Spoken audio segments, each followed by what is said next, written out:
Hello friends, welcome to my channel. It's Kiran Sharma here. So let's discuss editorial vocab. So first is deep rooted, means having strong and unchanging attitudes or opinions. Simply root का मतलब होता है कि simple जड़े, और deep rooted का मतलब होता है कि भाई ज़्यादा गहराई में अंदर जड़े जाना, पेड़ किसी पेड़ की मिट्टी के अंदर ज़्यादा गहराई में जड़े जाना। सो ऐसे ने एडजेक्टिव बात करें तो डीप रूटेड का मतलब होगा कि भाई वो विचार, किसी इंसान के वो विचार, उसकी मेंटेलिटी जिसको कोई दूसरा इजीली चेंज नहीं कर सकता, वो स्ट्रॉन्ग डिटरमाइन है। सो सिनोनिम की बात की जाए तो hard sell and deep seated. So next is quash. Quash means reject as invalid specially by legal procedure. Means भाई कानूनी तौर पर या कानूनी कार्रवाई कर कर किसी चीज़ को इनवैलिड बता देना, इनवैलिड ठहरा देना। जैसे सिटीजन बिल एक्ट आया था तो उस पर आर्टिकल 14 लगा करके लोगों ने उसका विरोध किया था कि तो इनवैलिड है, इसमें आर्टिकल 14 है वो इक्वेलिटी है, कि भाई ये तो इक्वेलिटी जो राइट है हमारा वो उसका उल्लंघन है ये तो सीधा सा। सो सिनोनिम की बात की जाए तो टू मेक इनवैलिड, कैंसल और reversal. So next is Veer. So Veer means change direction suddenly, भी अचानक से डायरेक्शन चेंज कर लेना। स्पेशली ये व्हीकल्स के लिए यूज होता है कि जो व्हीकल्स होते हैं अचानक से अपनी डायरेक्शन को चेंज कर लेना। सिनोनिम की बात की जाए तो turn and shift. Next is pave the way for.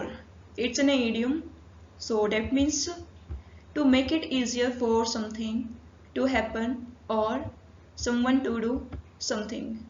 Simply पहले पेव का मतलब समझते हैं। पेव का मतलब एक पक्की सड़क बनाना, जिसपे कि जैसे पत्थरों की भी हो सकती है, सीमेंट की भी हो सकती है, यानी रास्ते में ऐसा पत्थर डाल करके या सीमेंट डाल करके ऐसा रास्ता बनाना जिसपे चलना आसान हो जाए लोगों के लिए।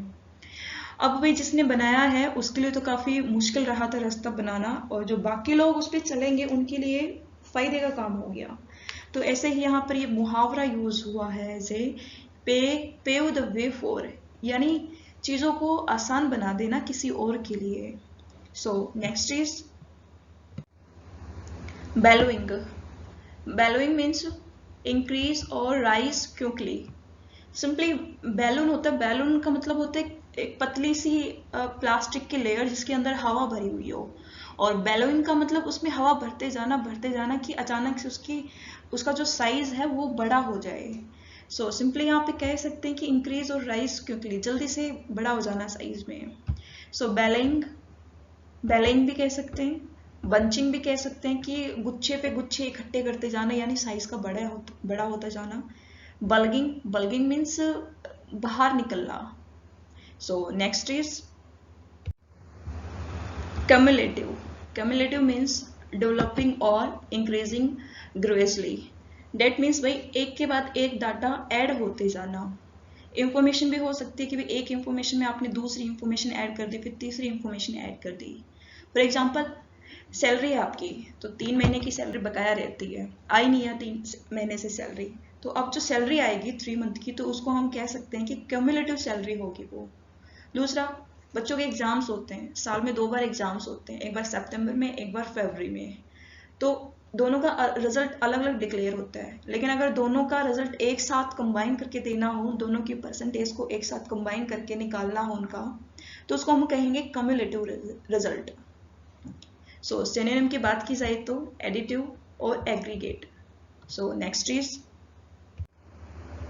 Spoon out of control. It's an idiom that means to continue getting worse, more erratic or more unmanageable.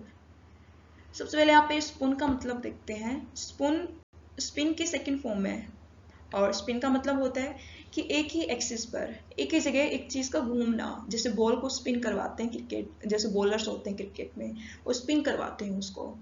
So spoon out of control का मतलब है कि भाई चीज का इतना उसका बदतर हो जाना, बुरा हो जाना कि वो आउट ऑफ कंट्रोल हो जाए, यानी बुरे बदतर हो जाना चीज का, या किसी स्थिति का, या किसी चीज का बद से बदतर हो जाना। So next is ameliorate. Ameliorate means to make better. So इसका मतलब हुआ कि कोई भाई चीज है, उसको इम्प्रूवमेंट की जरूरत है और अच्छा करने की जरूरत है, तो सिंपली इसका मतलब हुआ इम्प्रूव, यानी इम्प्रूव करना। पहले वो मतलब इतना अच्छा नहीं था, यानी बेकार चीज थी या बेकार काम था, तो उसमें और इम्प्रूवमेंट लेके आना। सो next is डिसल्ट्री। डिसल्ट्री means lacking A plan, purpose और एंथुसियाज्म। यानी भाई किसी इंसान में या किसी चीज में भाई प्लान की कमी होना, कि उसको पता ही नहीं है करना क्या है, पर्पस उसको अपना उद्देश्य ही नहीं पता, या बातें कर रहा है तो बातें करने का उसको मतलब टॉपिक ही नहीं पता। एंथुसियाज्म, और या फिर वो कोई एक्सप्रेशंस नहीं दे रहा है, एक्सप्रेशंस लेस है वो बात करने में, यानी वो इरेगुलर है, वो अनियमित है वो बातें करने में या वैसे एक्टिविटीज में। सो सिनोनिम की बात की जाए तो अनसेटल्ड और लूज। सो दोस्तों आज की वीडियो में सिर्फ इतना ही। उम्मीद करती हूँ कि आपको आज की वीडियो पसंद आई होगी, और कमेंट बॉक्स में कमेंट करके ज़रूर बताना कि इसमें क्या कमी थी या फिर इसमें और क्या इम्प्रूवमेंट हो सकता था। और दोस्तों चैनल को सब्सक्राइब ज़रूर करना नोटिफिकेशंस को सबसे पहले पाने के लिए। So thanks for watching, God bless you.